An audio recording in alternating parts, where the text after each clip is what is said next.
شیخ الہند حضرت مولانا محمود الحسن رحمۃ اللہ علیہ، ان کی بات سنیے. حضرت کی نماز تراویح اس وقت ختم ہوتی تھی جب سحری کا وقت شروع ہوتا تھا. آج ہم دیکھتے ہیں کس مسجد میں 50 منٹ کی ہوتی ہے، کس میں 45 منٹ کی، تو 45 منٹ والی میں جاتے ہیں. یعلمون اور تعلمون کے علاوہ کچھ نہیں بھی سمجھ میں آئے تو پرواہ کوئی نہیں. بلکہ کچھ لوگ تو تراویح پتہ کیسے پڑھتے ہیں، جیسے جہاز میں کوئی سفر کر رہا ہو نا، جہاز اڑ رہا ہے، نیند آ گئی، اب جیسے بریک نیچے وہ لینڈ کرتا ہے نا تو ایک دم جھٹکا سا لگتا ہے تو انسان اٹھ کھڑا ہوتا ہے. تو بالکل اسی طرح کچھ لوگ ایسے تراویح پڑھتے ہیں کہ جب امام اللہ اکبر کہتا ہے تو ان کو جھٹکا سا لگتا ہے، یہ بیچارے رکوع میں چلے جاتے ہیں. ان کو کچھ نہیں پتا ہوتا کہ امام نے کیا پڑھا، کون سا سپارہ ہے، کیا ہے، کچھ نہیں پتا. تو ایسے خراب اعمال کی وجہ سے ہمارے حالات نہیں بدل رہے.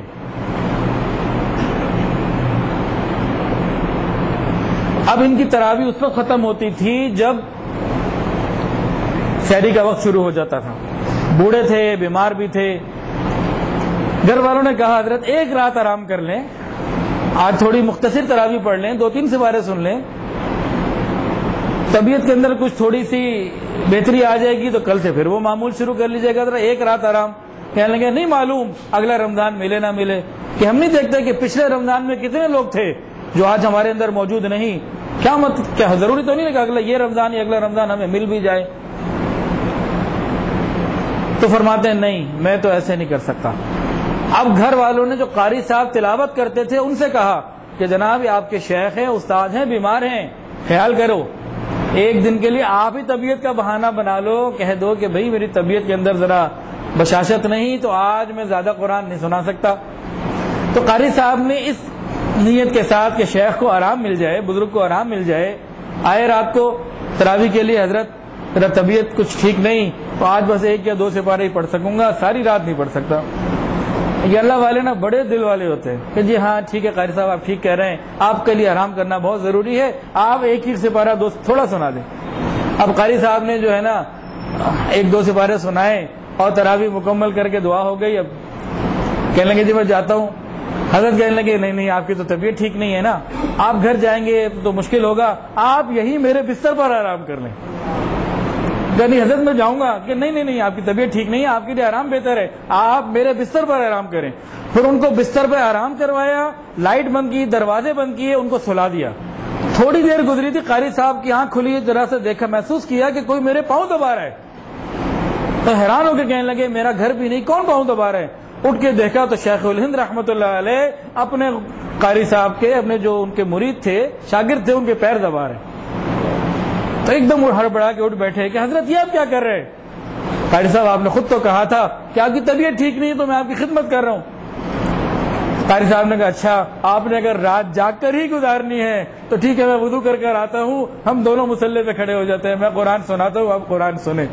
تو دونوں حضرات پھر مصلی پہ آ گئے، ایک قرآن پڑھنے لگا، ایک قرآن سننے لگا. اس طرح ہمارے کعبہ رمضان گزارا کرتے تھے. اور حضرت شیخ الہند رحمۃ اللہ کے گھر میں بھی تراویح کا معمول ہوتا تھا. آپ کے بیٹے جو ہیں وہ تراویح پڑھاتے شرعی پردے کے حساب سے، اور گھر کی عورتیں دوسری مستورات تراویح کی نماز پڑھا کرتی تھیں. تو حضرت رحمۃ اللہ علیہ کے بیٹے ایک دن بیمار ہو گئے. تو حضرت نے اس دن کسی اور قاری صاحب کو بھیج دیا کہ بھئی بیٹا بیمار ہے، آپ جاؤ پڑھا کے آ جاؤ. وہ گئے. اب حضرت جو ہیں اپنی سحری کے وقت جب تراویح اپنی پوری کر کے گھر گئے، اب گھر کی عورتیں حضرت کے پیچھے ہو گئیں.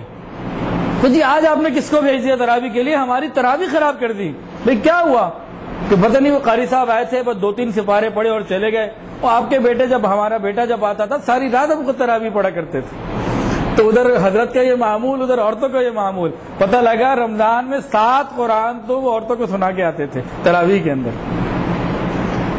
تو مرد بھی پڑھا کرتے تھے، عورتیں بھی پڑھا کرتے تھے. لیکن وہ وقت تھا جب موبائل فون ان لوگوں کے پاس نہیں تھا.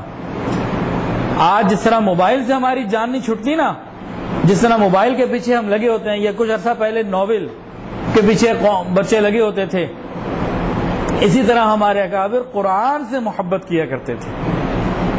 آج کسی کو کہو بھائی 1 مہینے کے لیے موبائل چھوڑ دو، بڑا مشکل.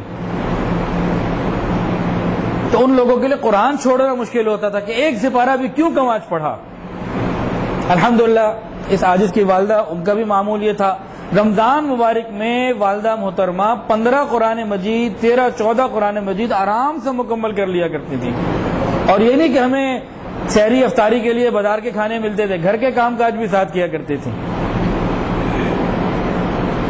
تو اگر ہم یہ معمول بنا لیں تو اللہ ہمارے لیے ضرور آسان کر دیں گے.